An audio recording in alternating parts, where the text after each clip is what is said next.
नमस्कार, जय हिंद, वंदे मातरम। आप सभी विद्यार्थियों का स्वागत है आपके अपने यूट्यूब प्लेटफॉर्म उदय एजुकेशन और सक्सेस पेपर में। विद्यार्थियों, आज के इस वीडियो में लेके आया हूँ अर्धवार्षिक परीक्षा सत्र 2024-25 के लिए इम्पोर्टेंट कक्षा 7वीं का गणित विषय का पेपर, जो कि इस बार आपके आने वाले अर्धवार्षिक परीक्षा की दृष्टि से अति महत्वपूर्ण रहने वाला है और आप सभी विद्यार्थियों के लिए वरदान साबित होने वाला है। तो विद्यार्थियों, इस वीडियो को अंत तक देखिएगा, वीडियो को लाइक और इसे ज़्यादा से ज़्यादा शेयर कीजिएगा। इस प्रश्न पत्र में जितने भी प्रश्न हैं ये सारे के सारे आपके इस बार एग्जाम में आने वाले प्रश्न हैं और बिल्कुल ऐसा ही पेपर आएगा। तो इस वीडियो को अंत तक जरूर देखिएगा, साथ ही आपके मित्रों तक आगे भी शेयर कीजिएगा। चलिए बढ़ते हैं पहले प्रश्न की ओर। पहला प्रश्न है कोष्टक -18 कोष्टक -18 का हल होगा, तो इनका उत्तर आपको ज्ञात करना है। आप कैसे करोगे? जैसे कि ये देखिए, ये भी माइनस के 18 हैं और ये भी माइनस के 18 हैं, तो माइनस माइनस क्या होते हैं? प्लस। तो प्लस के 18 20 में क्या माइनस है, तो माइनस का माइनस ही रहेगा। प्लस के 18 माइनस 18 यानी 18 में से 18 घटा दो, तो इसका सही आंसर क्या होगा? 0। जिस ऑप्शन में आपका सही आंसर 0 है वो आपका सही रहेगा, तो option the is correct answer 0 रहेगा। फिर उसके बाद में दूसरा प्रश्न है, महेश ने परीक्षा में क्रमशः 78, 92, 61, 39 और 80 अंक प्राप्त किए, इनका माध्य ज्ञात करना है। तो बिल्कुल इजी सा प्रश्न है, इनका माध्य ज्ञात करना। इसमें 2 का भाग देते जाओ और इसका सही आंसर क्या होता है ये आप कमेंट करके मुझे ज़रूर बताएं। ऑप्शन अ में 75 हैं, ऑप्शन ब में 61, ऑप्शन स में 78 और ऑप्शन द में 70 हैं। तो इसका सही आंसर विद्यार्थियों आपके ऊपर मैं छोड़ रहा हूँ, आप कमेंट बॉक्स में ज़रूर लिखिएगा प्रश्न 2 और उसके आगे जो सही आंसर है वो। फिर उसके बाद में तीसरा प्रश्न है, यदि 2x + 3 = 5 हैं तो x का मान ज्ञात करना है। तो बिल्कुल ये जो सूत्र हैं इनको आराम से आप हल कर सकते हैं। जैसे कि 2x + 3 = 5, तो इसमें x का मान ज्ञात करना है। तो 2x यहाँ पे प्लस के हैं तो इस तरफ पक्षांतरण अपन करेंगे, 2x = 5 माइनस के 3 हो जाएंगे, क्योंकि यहाँ पे प्लस के हैं तो माइनस के हो जाएंगे। तो इसका सही आंसर क्या होगा? 2x बराबर पीछे क्या रहे 2, तो x बराबर 2/2, मतलब 2 में से 2 कट गए तो क्या रहा? 1 बार गया। तो इसलिए सही आंसर क्या होगा अपना? ऑप्शन ब 1, ठीक है ना। ऑप्शन नंबर ब इज़ करेक्ट आंसर।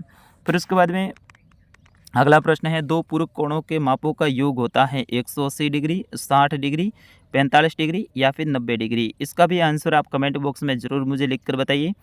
प्रश्न संख्या 4 और इसके बाद में आगे सही आंसर क्या होगा वो आप मुझे ज़रूर बताएं। फिर उसके बाद में 5वां प्रश्न है, एक त्रिभुज में कितने शीर्ष कोण होते हैं? तो विद्यार्थियों बिल्कुल ईजी सा प्रश्न है। एक त्रिभुज में कितने शीर्ष कोण होते हैं? 3 होते हैं। तो ऑप्शन नंबर श इज करेक्ट आंसर 3, ठीक है ना। फिर उसके बाद में अगला प्रश्न है, 50 का पूरक कोण होगा, तो 50 का पूरक कोण है वो कितना होगा? 40 डिग्री। ऑप्शन नंबर श इज करेक्ट आंसर, ठीक है ना। तो इसका सही आंसर क्या होगा? 40 डिग्री। फिर उसके बाद में अगला प्रश्न है, प्रश्न संख्या 7, 50 विद्यार्थियों में से 15 लड़कियां हैं, तो लड़कियों का प्रतिशत ज्ञात करना है। विद्यार्थी कितने हैं? 50 है, इनमें से लड़कियां कितनी हैं? 15 हैं, तो इनका प्रतिशत ज्ञात करना है। तो बिल्कुल आप क्या करोगे? लड़कियां 15 और कुल विद्यार्थी कितने हैं? 50, तो 15/50 इंटू 100 कर दोगे। क्या कर दोगे? 100 कर दोगे। इंटू 100 कर दोगे तो 1 0 से 1 0 कट गया। अब इनका 10 का 15 से गुणा कर दो तो क्या हो जाएगा? 150, ठीक है। और 150 में भाग किसका देना है? 5 का देना है। तो 150 में आप 5 का भाग दोगे तो सही आंसर क्या निकल के आएगा? 30। तो इसका मतलब क्या है? कितने प्रतिशत लड़कियां हैं? 30% लड़कियां हैं। तो इस तरह से आप इसमें आंसर निकाल सकते हैं। फिर उसके बाद में अगला प्रश्न है, प्रश्न संख्या 8, सालों ने दीपावली के अवसर पर 7,570 रुपये की वॉशिंग मशीन और 1275 रुपये में प्रेस खरीदी। बताइए सालू ने कुल कितने रुपए खर्च किए हैं? तो इन दोनों को क्या करना है? जोड़ कर देनी है। यानी 7,570 प्लस 1275, इनको जोड़ कर दो आप। तो इनको आप जोड़ोगे तो सही आंसर क्या निकल के आएगा? 8,845 आपका सही आंसर आएगा। तो इस तरह से आप इसमें जोड़ भी कर सकते हैं।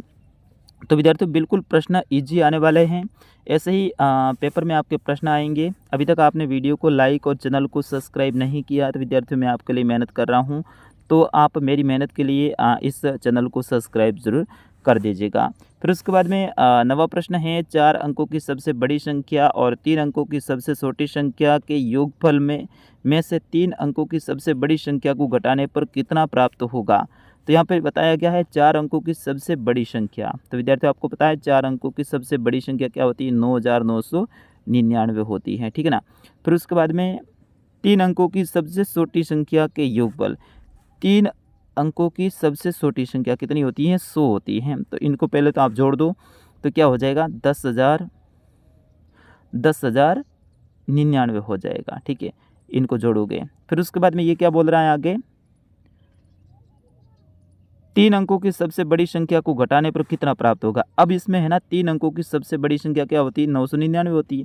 तो इनको घटाने पे अपने सामने क्या आंसर आता है, तो इनको घटाने पे अपने सामने जो आंसर आएगा 9100 आएगा, यानी 9100 आपका सही आंसर रहेगा। तो विद्यार्थियों ऐसे प्रश्नों को हल करना बिल्कुल ईजी है। जैसा प्रश्न बोलता है वैसे आप आंसर बताते जाएँ, जैसा आप लिखते जाएँ तो आराम से आप आंसर तक पहुँच जाएंगे। फिर उसके बाद में 10वां प्रश्न है, एक राजकीय विद्यालय में 125 छात्र अध्ययनरत हैं। एक भामाशाह ने गणवेश के लिए प्रति विद्यार्थी 625 रुपये दिए हैं। तो बताइए कुल भामाशाह ने कितनी राशि दी है। यानी कोई स्कूल है उसमें 125 विद्यार्थी है, कितने हैं, 125।